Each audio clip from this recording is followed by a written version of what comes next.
চুই গোস্তে শুরু মূলত এই খুলনা শহরেই। গিয়েছিলাম সুন্দরবন ঘুরতে। ব্যাক করার সময় মনে হলো খুলনায় অবস্থিত এই কামরুল হোটেলের কথা।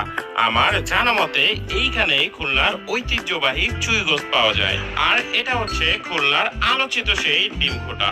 অন্যান্য ডিমের পাশাপাশি এখানে রাজহাঁসের ডিমও পাওয়া যায়। খুলনায় এই খাবারগুলো বেশ জনপ্রিয়। প্রথমত কামরুল হোটেলে ঢুকতেই বোল ভর্তি গোস্ত নিয়ে তারা হাজির। গরু খাসির পাশাপাশি বেশ বড় সাইজের কলিজার পিসও এখানে পাওয়া যায়, যা এক পিস খেলেই মন ভরে যাবে।